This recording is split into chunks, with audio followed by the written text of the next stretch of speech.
ওটা নাকি খুব রহস্যজনক জায়গা। হ্যাঁ, কি হয় বাবা ওই জায়গায়? ওই জায়গা হচ্ছে মনসা আছে, ও যে গোটাল পৃথিবীর হ্যাঁ, ওই দিনের হচ্ছে খোরাক। কয় দিনের?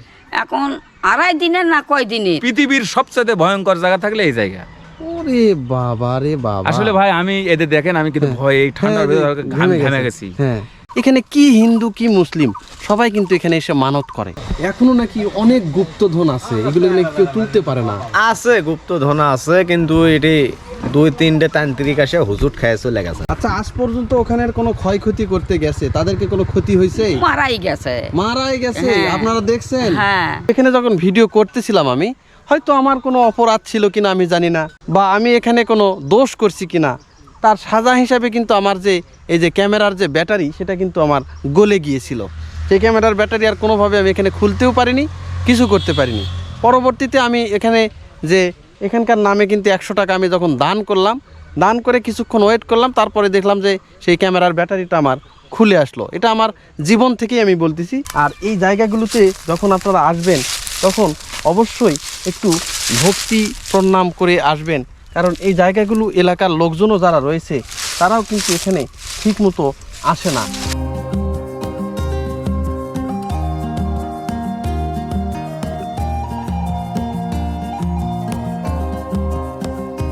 ওই যে যে জায়গাটা আছে, হ্যাঁ, ওটা নাকি খুব রহস্যজনক জায়গা। হ্যাঁ, কি হয় বাবা ওই জায়গায়? ওই জায়গা হচ্ছে মনসা আছে, ও যে গোটাল পৃথিবীর হ্যাঁ, ওই দিনের আছে হচ্ছে খোরাক। কয় দিনের? এখন 2.5 দিনের না কয় দিনের। 2.5 দিনের নয় 3 দিনের? হ্যাঁ, এর বেশি তো না। না।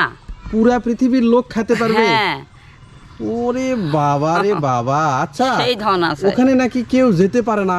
না, কি হয় গেলে? ওখানে গেলে হচ্ছে ওই যে মা মনসার যার ওর সঙ্গে ওই আকর্ষণ আছে, হ্যাঁ, তার দৃষ্টি হয়, তাকে ওখানে খুব বকাবকি করে, ওখানে তার ভোগ দিতেই হয়। দিতেই হয়? হ্যাঁ। আচ্ছা, আজ পর্যন্ত ওখানের কোনো ক্ষয়ক্ষতি করতে গেছে, তাদেরকে কোনো ক্ষতি হয়েছে? মারাই গেছে। মারাই গেছে? হ্যাঁ। আপনারা দেখছেন? হ্যাঁ, ওখানে নাকি একটা ওঝা আসে বেহুশ হয়েছিল না, কি ঘটনা কি এটা বলেন তো, বলেন তো কি? ওরা ওই যে ওখানে আছে সোনার ওই মা মনসা। আচ্ছা, ওটাই লিতে ওই খুঁড়ি ছিল। আচ্ছা, এবং হচ্ছে গরুর মাথা শুদ্ধ ছিল। আচ্ছা, তাই ওই মারা গেছে। ওই মারা গেছে? ওই মারা ওই ওঝাই গেছে। মারা গেছে? হ্যাঁ, অবশ্য তার জন্য করে একটা পাঁটা শুদ্ধ বলি দিয়েছে, তা ওকে ছাড়েনি। ভালো হতে পারেনি? না। খেজুরের গাছ থেকে বলে খেজুর পারা যায় না? না। তাই? হ্যাঁ, কি হয় পারলে? হয়তো ওখানে উঠতেই পারে না। উঠতেই পারে না? না। ওখানে কি অনেক গুপ্তধন আছে? আছে, হয়তো বলিছি যে মা মনসা গোটাইটা সোনা। পুরাটাই শোনা? হ্যাঁ, ওই যে দিনাজপুর থেকে আসে ওখানে পুজো করে গেছে। এবারে মূর্তি তুলে ওরা ওখান থেকে ঠাকুর ঢাক ওইলে আনে মূর্তি পুজো করে গেছে। আচ্ছা, আপনারা কি সাপ দেখেছেন এখানে? হ্যাঁ, এটি আমি মেলা দিন আমি সাপ দেখেছি। সাপগুলো কত বড় বড় সাপ? সাপ ধরেন তাও 3.5 হাত 4 হাত 5 হাত বড় বড় সাপ? হ্যাঁ, বড় বড় সাপ হলো পুরাতন সাপ, ধরেন তাও 100 বছর পার বয়স আছে সাপ। আচ্ছা, এখানে কি গুপ্তধন থাকতে পারে? এটি গুপ্তধন থাকা বলতে কি, এটি আপনার আমরা যা শুনছি, হ্যাঁ, এটা আপনার ওই সোনার গরুর গাড়ি বার হয়। হ্যাঁ, সোনার গরুর গাড়ি? হ্যাঁ। ওরে বাপ রে! ওই সোনার গরুর গাড়ি আপনার মনে করেন এই কলসি, আপনি তারপরে ওই যে মানে থালা বাসন এইসব বার হয়। ওরে বাপ রে, সোনার গরুর গাড়ি! হ্যাঁ, ওখানে সোনার নাকি গরুর গাড়ি আগে আছে। নাকি জমিতে মানুষ হাল দিতে পারেনি? হাল দেবে পারেনি মানে শ্রাবণ মাসও তো শ্রাবণায় পুজো না দেওয়া পর্যন্ত হাল দিতে পারেনি, কারণ ওই গরুর হাল আসছিল তো। হ্যাঁ, ওই গরুর হালের সাথে মানে ওই ফালের সাথে সাপ বাজে যাচ্ছে, মানে সাপের এমন ভিড় বাজে যাচ্ছিল, হ্যাঁ। ওই ভিড়ের কারণে পুজো না দেওয়া পর্যন্ত হাল দিতে পারে। ভিউয়ার্স দেখেন, আমরা এখন সেই যে পদ্মা দেবীর যে বাড়ি রয়েছে সেই পদ্মা দেবীর বাড়িতে যাচ্ছি। আজকেও কিন্তু আমার যে কন্টেন্ট ক্রিয়েটর মোশাররফ হোসেন ইমন, উনি অত্যন্ত জনপ্রিয় একজন কন্টেন্ট ক্রিয়েটর, উনি কিন্তু আজকে আমার সাথে আসছেন, আমরা দুজন একসঙ্গে আসছি। ওই যে দেখেন যে জায়গাটা আপনারা দেখতে পাচ্ছেন, এটাই সেই রহস্যজনক এবং লোমহর্ষক যে জায়গাটা, সেখানেই আপনাদেরকে আমি নিয়ে যাব। আপনার বাসা কি এখানেই? বাসা আমাদের সামনে আতালপাড়া। আচ্ছা, এই যে এই জায়গাটা নাকি একটু রহস্যজনক জায়গা। হ্যাঁ, এটা রহস্যজনক জায়গা। আচ্ছা, কি হয় এখানে? এখানে ওই সব আমাদের বাপ দাদার আমলে শুনেছি যে সাপের সব আড্ডা, সাপ টাপ বাড়ায়। হ্যাঁ, ওখানে নাকি ভয়ে কেউ যায় না। না, ওই সন্ধ্যা লেলে কেউ যায় না। কেউ যায় না? না ওখানকার ডাল পালা নাকি কেউ কাটতেও পারে না? না, ওই গাছ দেখেছেন ওটা ওই অবস্থায় আসলে কেউ ধরেও না, কেউ ঢোকেও না। ওখানে নাকি হাজার হাজার কোটি টাকার গুপ্তধন আছে নাকি, কেউ নাকি তুলতে পারে না। বাবা ওটা এখন জেনে কেরা জিনিস ওলা। হ্যাঁ, ওই আশায় অনেক জায়গার থেকে আসছিল, কিন্তু ওটা ঢুকতেই পারেনি। ঢুকতেই পারে না। না, না, অনেকে নাকি ক্ষয়ক্ষতিও হয়েছে এই পাড়াতেই। হয় এই পাড়া কিছু কিছু সময় বেড়া ক্ষতি হচ্ছে। এটা কি কারণে ক্ষতি হয়, কি হয়েছে? ওই যে গুপ্তধনের লোভে ওটি যাই যাচ্ছিল, ওই যায় সেটাই একটা ক্ষয়ক্ষতির মধ্যে পড়ছে, পায়নি, কিচ্ছু হয়নি, কিছু পায়নি না, কিন্তু না। ওই ক্ষতি হয়েছে। ক্ষতি হয়েছে। ওরে বাপ রে বাপ, এটা তো তাহলে খুব রহস্যজনক জায়গা। রহস্যজনক আপনারা জায়গা। এখনো মেনে গুনে চলেন মনে হয়। হ্যাঁ, ওই রহস্যজনক জায়গা। ওখানে কেউ ক্ষতি টতি করতে যান না। না। এটা কিন্তু বগুড়ার ভিতরে পাইকার যে ইউনিয়ন রয়েছে, সেই পাইকার ইউনিয়নে এখানে যে পদ্মা দেবীর যে বাড়ি, বলা হচ্ছে যে সাপের যিনি দেবী, সেই পদ্মা দেবীর নাকি এখানে বসবাস, এবং এই জায়গাতে নাকি হাজার হাজার কোটি টাকার গুপ্তধন রয়েছে। এই জায়গাতে ভয়ে কেউ যেতে পারে না। এই জায়গাটা একটা রহস্যজনক জায়গা। আজ পর্যন্ত এখানকার ডালপালা কিন্তু কেউ কাটতে পারে না। দেখেন কি একটা রহস্যময় জায়গা। দেখেন চারপাশে কিন্তু একেবারে ঘন জঙ্গল। অনেক সময় যে তান্ত্রিক যারা রয়েছে, এই তান্ত্রিকরা কিন্তু এইগুলোতে যে বিভিন্ন সময় আসন টাসন বসায়। এই যে দাঁতের আসন বসানোর যে সামগ্রী যেগুলো রয়েছে, এইগুলোতে তারা দেখে। যারা তান্ত্রিকতায় বিশ্বাসী, তারা কিন্তু এইগুলোতে এসে তারা বিভিন্ন সময় বিভিন্ন আসন দেয়, দিয়ে তারা দেখে যে কোনো না কোনো ধন দৌলত কিন্তু এখানে পাওয়া যায় কিনা।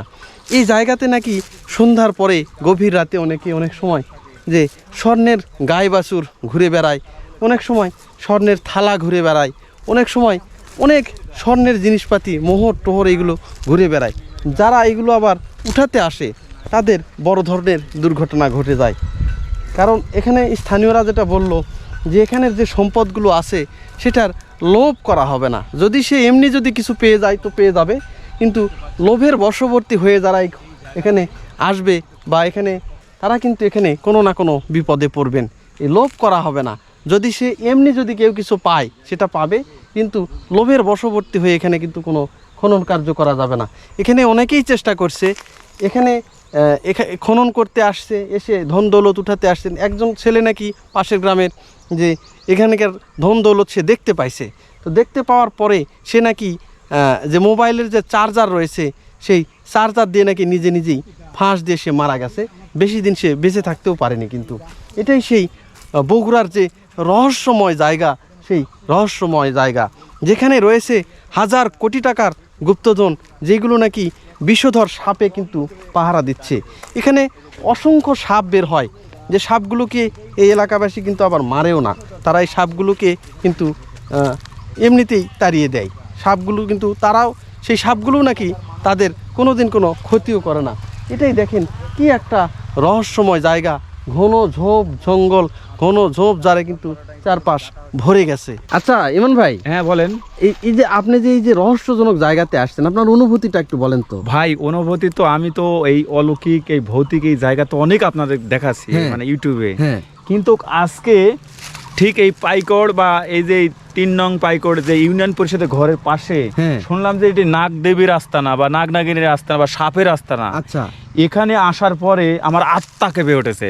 ওরে বাবা। কারণ হ্যাঁ এখানে ভরপুর দৌড়বেলা আসছি, আপনি তো আসলেন, তার হ্যাঁ। আগেই আমি আসছি। হ্যাঁ এখানে দেখবেন এই যে দেখুন হ্যাঁ একদম গাছগুলোও যেন নাগিনের মতন এরকম পেঁচানো। হ্যাঁ, হ্যাঁ, এই যে দেখেন, দেখেন দেখেন, এখানে এটা পুরোটাই। হ্যাঁ। হ্যাঁ, আমি হ্যাঁ। তো দেখে হ্যাঁ। আমি অবাক হয়ে গেছি। আর এখানে কিন্তু আসার জন্য আমাকে অনেকেই নিষেধ করেছে হ্যাঁ। যে ভাই আপনার ইউটিউবিং করতে হবে না, হ্যাঁ। আর ওই জায়গার ভিডিও করতে হবে না, এখানটা চলে যান। তা আমি বলছি, না ওখানে আমি যাবই। আচ্ছা, তারপরে পরিশেষে বললো যে যাবেনই যখন একটু শ্রদ্ধা ভক্তি করে ওখানে যাবেন। এই কথা বলে দিছি। হ্যাঁ, কারণ মারাত্মক একটি জায়গা। এখানকার গাছের লতা পাতা ডাল হ্যাঁ। কিছুই নিয়ে যেতে পারবেন না। আর এখানেই সন্ধ্যার পরে, বেশি রাত নয়, সন্ধ্যার পরেই এখানে বাইর হয় হ্যাঁ। সোনার গরু, সোনার মনে করেন যে গাড়ি, গরুর গাড়ি পুরোটাই স্বর্ণের। ওরে ওরে বাবা, এখানে অনেকেই দেখতে পাই, হ্যাঁ অনেকেই দেখতে পাই। আর এখানে আমি শুনলাম হ্যাঁ যে একটি সাধক হ্যাঁ কয়েকদিন আগেও আসছিল, এসে এখানে বলে নাকি কি করেছে জানি না, হ্যাঁ কি রূপে দেখা দিছে এই হ্যাঁ, নাগিন হ্যাঁ। তাও জানি না, আচ্ছা তবে এখানে অজ্ঞান হয়ে আছে, লাল কাপড় পরে হ্যাঁ। এভাবে অজ্ঞান হয়ে আছে। পরে এখানে কৃষকের আসা দেখে এখানে একটা মানুষ গ্যাঙ্গাচ্ছে, হ্যাঁ পরে এখানে আসা দেখে একটা পড়ে রয়েছে, এক ধরে লিয়ে যায়, এই যে পাশে লিয়ে যায়, হ্যাঁ। মাথার পানি টানি দেয়, হোঁশ যখন ফিরছে মানে জ্ঞান হ্যাঁ, ফিরেছে, হ্যাঁ। তখন বলেছে আমি অনুরোধ করে আছি এই এলাকার মানুষ যেন ওখানে যাবে না, আমি যা দেখেছি বলার কোনো ভাষা নেই, এবং আমাকে নিষেধ করেছে। হ্যাঁ। এখানে যা আছে পৃথিবীর সবচেয়ে ভয়ঙ্কর জায়গা থাকলে এই জায়গা। ওরে বাবা রে বাবা, আসলে ভাই আমি এদের দেখেন আমি কিন্তু ভয়, এই ঠান্ডার হ্যাঁ, ভিতরে ঘেমে গেছি, হ্যাঁ আসলে জানি না যে হ্যাঁ। আমিও এখান থেকে ভালোভাবে ফিরতে পারবো কিনা, হ্যাঁ। এই আর কি। ভিউয়ার্স দেখেন, এই যে যে মাটির যে সারাগুলো দেখতেছেন আপনারা, মাটির যে পাতিলগুলো দেখতেছেন আপনারা, এইগুলোতে কিন্তু যারা স্থানীয় লোকজন আছে এখানে, কি হিন্দু কি মুসলিম সবাই কিন্তু এখানে এসে মানত করে। তাদের মানত নাকি অনেক সময় পূর্ণ হয়, অনেকের সন্তান হয় না, অনেকের ঘরে ক্যাচাল রয়েছে, অনেকে ধন সম্পদ হারিয়ে নিঃস্ব হয়ে গেছে, তারা বিভিন্ন সময় সেইগুলো পুনরুদ্ধারের জন্য কিন্তু এইগুলো মানত করে। সেই মানতগুলো যখন তাদের পূর্ণ হয়, এখানে এসে তারা নাকি এই সেই মানতের যে সামগ্রী যেটা তারা মানত করেছিল সেইগুলো কিন্তু দেয়। অনেকে আছে এখানে কিন্তু পাঠা বলিও দিয়ে যায়। দেখেন, তারই নিদর্শন হিসেবে কিন্তু এই যে পাতিল বা মাটির তৈরি তৈজসপত্র কিন্তু এখানে রয়েছে। এই যে দেখেন, এখানে কিন্তু এই যে সিঁদুর দেওয়া হয়েছে, এই সিঁদুরগুলো দিয়ে তারা এখানে সিঁদুর দেয়, দুধ দেয়, এগুলো দিয়ে কিন্তু এই পূজা অর্চনাগুলো করে। আর কি একটা লোমহর্ষক জায়গা দেখেন, এই যে গাছের শেকড় বাকড়গুলো দেখলেও কিন্তু অন্যরকম। এই যে দেখেন, সাপের মতো পেঁচানো পেঁচানো, দেখেন কেউ কিন্তু এগুলোতে হাত দিতে পারে না। কি একটা লতার মতো পেঁচানো পেঁচানো, লতা গুলমে কিন্তু ছেয়ে গেছে এই অলৌকিক যে গাছ, সেই গাছ দেখেন। এই ভিটা এখানে কিন্তু এই যে দেখেন যে আশেপাশে দেখেন, এই যে এইদিকে একটু লক্ষ্য করলেই দেখবেন যে এখানে কিন্তু এই যে ওই যে যে জমিগুলো আছে এইগুলোতে কিন্তু চাষ করা হচ্ছে, এগুলোতে কিন্তু চাষাবাদ করা হচ্ছে। কিন্তু এই জমিটা, এই জায়গাতে কেউ আসবে, এই জায়গাতে কেউ কোনো ক্ষতি করবে, এইটা কিন্তু কেউ পারে না। যুগের পর যুগ কিন্তু এটাই এইভাবে এখানেই পড়ে আছে এই ভিটাটা, যার ক্ষতি কেউ করতে পারে না। অনেকে বলে যে এখানে নাকি 1000 কোটি টাকার গুপ্তধনও নাকি এর নিচে লুকায়িত আছে। আর জনশ্রুতিতে আছে যে এই জায়গাটা নাকি সাপের যে দেবী পদ্মা দেবী তার নিজের যে বাসস্থান, সেই বাসস্থান। অনেকে এটা পদ্মা ভিটা বা পদ্মা দেবী নামেই কিন্তু এটা চিনে থাকে। দেখেন কি একটা জায়গা। আর এখানে কিন্তু এই যে সেই পদ্মা দেবীর ভিটা উপলক্ষে এখানে কিন্তু একটা মন্দিরের খনন কাজ চলছে। এই যে আশেপাশে কিন্তু এখানে একটা সুন্দর একটা মন্দিরও হচ্ছে এখানে। দেখেন, আপনারা কিন্তু আসলে এটা দেখতে পারবেন। আর এটা কিন্তু যে বগুড়া জেলার যে পাইকার ইউনিয়ন রয়েছে, সেই পাইকার ইউনিয়নে কিন্তু এটা পড়ছে এই জায়গাটা। কি একটা অদ্ভুত একটা জায়গা। এই জায়গাগুলোতে আসলে আপনি কিন্তু কখনোই একা আসবেন না, সব সময় কাউকে না কাউকে আপনারা সাথে করে নিয়ে আসবেন। একা আসলে, কারণ আবার কিছু কিছু সময় আছে, ভর দুপুরবেলা আসবেন না, সন্ধ্যার সময় আসবেন না। এই জায়গাগুলোতে একটু মেনে গুনে আপনাকে চলতে হয়। অবশ্যই যখন আসবেন এই জায়গাগুলোতে একটু শ্রদ্ধা ভক্তি সহকারে আসবেন, তাছাড়া কিন্তু ওইভাবে আসবেন না, কারণ যে কোনো মুহূর্তে একটা দুর্ঘটনা ঘটতেই পারে। ওই যে দেখেন খেজুর গাছ, পাশাপাশি কিন্তু 2টা খেজুর গাছ এখানে আছে।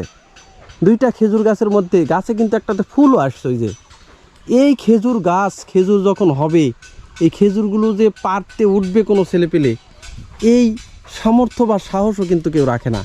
খেজুর গাছের দেখেন ওই যে ডালগুলো শুকিয়ে পড়ে যাচ্ছে গাছ থেকে, তারপরেও পড়ে পড়ে এখানে এই যে দেখেন গাছের গোড়ায় কিন্তু এই যে ডালগুলো পড়ে আছে, এই যে ডাল পড়ে আছে দেখেন, গাছের ডালগুলো পড়ে এই জায়গাতেই মাটির সঙ্গে মিশে যাচ্ছে। কিন্তু একটা ডাল বা গাছের একটা পাতা বা এই গাছের খেজুর কেউ নিয়ে যাবে, কেউ কিন্তু এটা করতে পারে না, কোনোভাবেই না। যারাই আজ পর্যন্ত নিয়ে গেছে তাদের কিন্তু বড় ধরনের ক্ষয়ক্ষতি মুখে তারা পড়ছে। এই যে দেখেন, অনেক সময় এই যে হিন্দু ধর্মাবলম্বীরা এসে কিন্তু এখানে পূজা অর্চনা করেন, তারা বিভিন্ন মানত করেন। তার যে মাটির যে তৈজসপত্র, হাঁড়ি শানকি, সেইগুলো কিন্তু এখানে রয়েছে। দেখেন কি একটা উঁচু ভিটা, কি একটা গাছ ছমছম করা অবস্থা। ভিউয়ার্স, এই জায়গা সম্পর্কে আমারই একটি বিড়ম্বনার কথা আমি বলি। যখন এই জায়গাতে আমি ভিডিও করতে আসছিলাম এর আগে, তো তারপরে অবশ্য ভিডিও করে গেছি আমি পরের দিনে এসে, কিন্তু এখানে যখন ভিডিও করতেছিলাম আমি, হয়তো আমার কোনো অপরাধ ছিল কিনা আমি জানি না, বা আমি এখানে কোনো দোষ করছি কিনা, তার সাজা হিসাবে কিন্তু আমার যে এই যে ক্যামেরার যে ব্যাটারি সেটা কিন্তু আমার গলে গিয়েছিল। সেই ক্যামেরার ব্যাটারি আর কোনোভাবে আমি এখানে খুলতেও পারিনি, কিছু করতে পারিনি। পরবর্তীতে আমি এখানে যে এখানকার নামে কিন্তু 100 টাকা আমি যখন দান করলাম, দান করে কিছুক্ষণ ওয়েট করলাম, তারপরে দেখলাম যে সেই ক্যামেরার ব্যাটারিটা আমার খুলে আসলো। এটা আমার জীবন থেকেই আমি বলতেছি। সেই দিন অবশ্য আমি আর ভিডিও করিনি। তো তারপরে কিন্তু আবার আজকে এই জায়গাতে আমি আসছি। তো এই জায়গাটা এই রকমই, এলাকার লোকজন কিন্তু খুবই মেনে গুনে চলে এখানে। এই জায়গাটা সেই রকম একটা রহস্যজনক জায়গা। এখানে রয়েছে পদ্মা দেবীর যে নিজের বাসা, সেই সাপের যে দেবী পদ্মা দেবী, তার নিজের বাসা কিন্তু এটা। পাশাপাশি এখানে রয়েছে 1000 কোটি টাকার গুপ্তধন, সেখানে নাকি সেই সাপগুলোই সেই গুপ্তধন পাহারা দিচ্ছে। এটা আজ পর্যন্ত কেউ উঠাতে পারেনি। যারাই এই উঠানোর জন্য এই দুঃসাহসটা করছে তাদেরই কিন্তু ক্ষতি হয়েছে। আজ পর্যন্ত এখানে বিনা ক্ষতিতে, মানে ক্ষতি ছাড়া, যেখান থেকে যে এটার কোনো ক্ষতি কেউ করতে আসছে তারা এখান থেকে ফিরে যাবে, এরকম কিন্তু বাবার ছেলে কিন্তু এখানে কিন্তু আসেনি, কোনো বাপের বেটা কিন্তু এখানে হয়নি। তো যাই হোক, আজকে আমি এখান থেকেই বিদায় নিচ্ছি। আপনারা অবশ্যই এখানে আসতে পারবেন, ঘুরে ফিরে যাবেন, আর অবশ্যই আসার আগে কিছু সাবধানতা বা এলাকাবাসীকে কাউকে সাথে করে নিয়ে আসবেন। দেখেন, এটাই সেই লোমহর্ষক এবং রহস্যজনক সেই পাইকর ইউনিয়নের যে জায়গা, পদ্মা দেবীর বাড়ি, সেই পদ্মা দেবীর বাড়ি কিন্তু এটা।